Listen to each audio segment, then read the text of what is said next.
Feng Min was a young girl when she first picked up computer games, and she was instantly hooked. The brand new worlds enchanted her with colors, sounds and explosions, a chance to be somewhere else. Or someone else. Her parents saw no wrong with a few minutes in front of the screen, but as minutes turned into hours and sometimes days, they finally decided to pull the plug and force Feng Min to put more efforts into her studies. She felt smothered by her parents who refused to see the potential of a future in games. So she left home and spent her time in internet cafes and LAN parties where the old rules didn't apply. She spent hours playing, streaming, competing to rise to the top.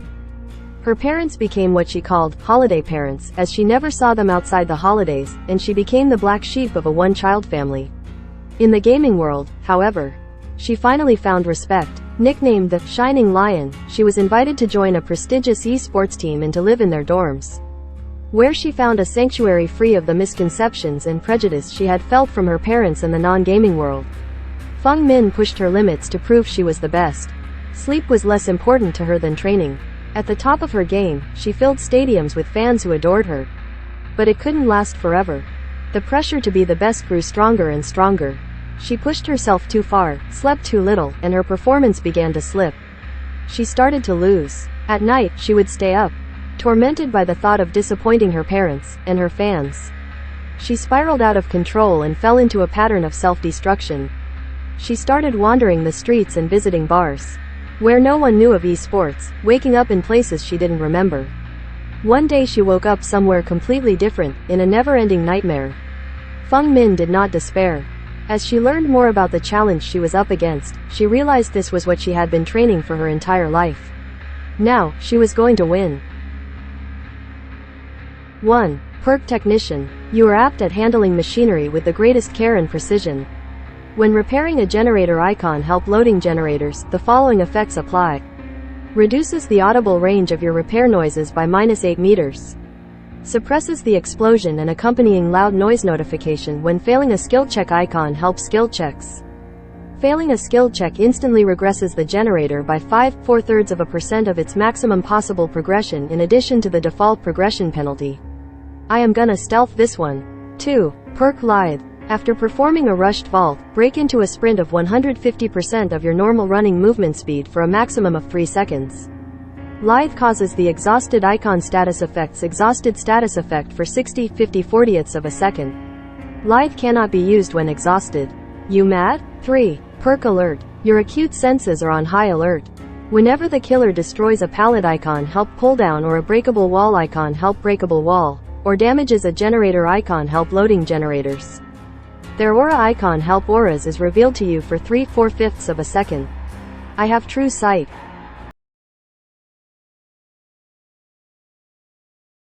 From an early age, Herman Carter understood the human psyche. To analyze and to construct something as powerful as the brain intrigued him. He was an apt pupil and gained the attention of his teachers.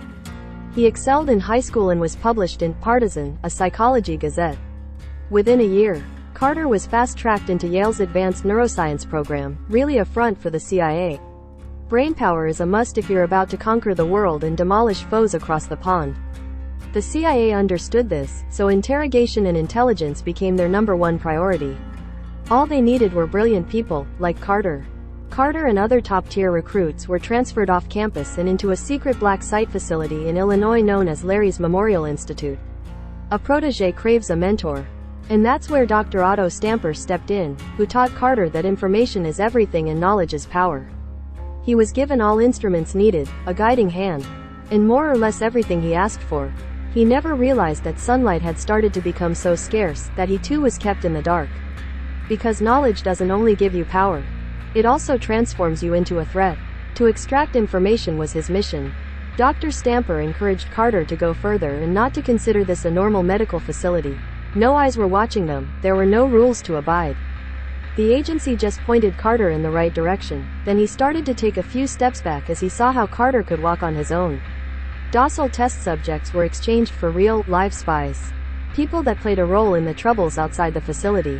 Carter shouldered this new role. Project Awakening took form, and on paper Carter described it as experimental interrogation. It was approved, and over a few months, nobody knocked on his door. Screams and moans filled the corridor outside his lab.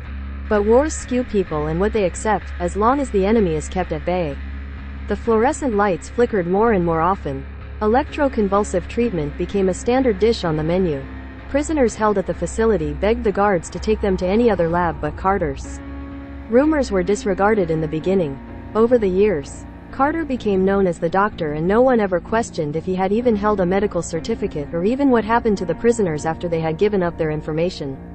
It was only after the Larry's Memorial Institute went silent for a week that they finally uncovered the true horror of what had happened there. Carter's experimental information extraction had turned to horrific and bizarre torture.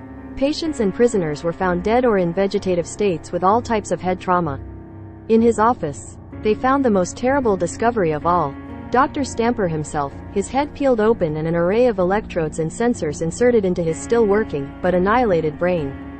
There was no sign of Herman, the doctor, Carter, but his research papers suggested that he had been using the prisoners as part of awful ECT experiments as he searched for the panacea of mind control. The government didn't want to know. The black site was condemned and all knowledge of the Larry's Memorial Institute redacted forever. 1. Perk overwhelming presence. Just knowing you are near is enough to disturb your victims. Survivors within your terror radius icon help terror radius suffer from inefficiency. When using an item icon help items, its depletion rate is increased by 80–90%.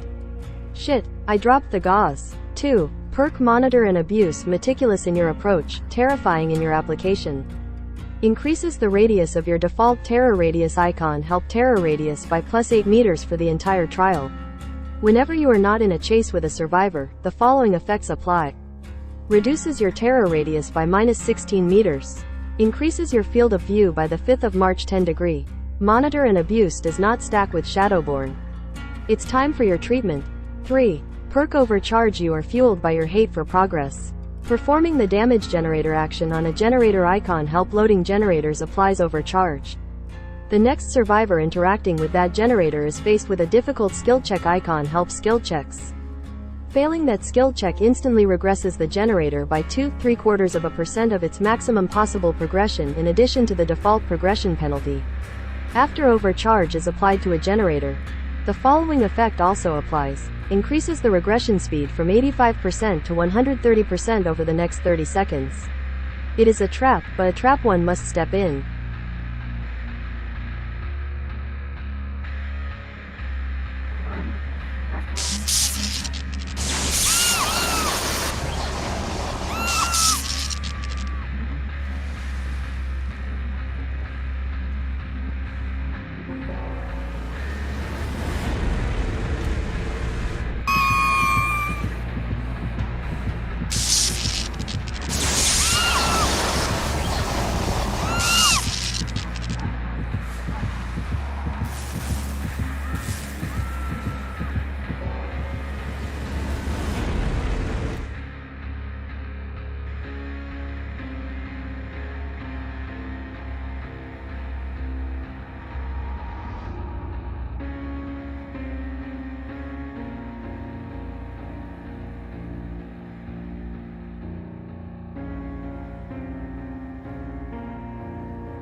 This was the Spark of Madness chapter story. Thanks for watching this video. Do you like Feng Min or the Doctor? Do you used to play with them? Do you have favorite skins? Comment which one is your favorite.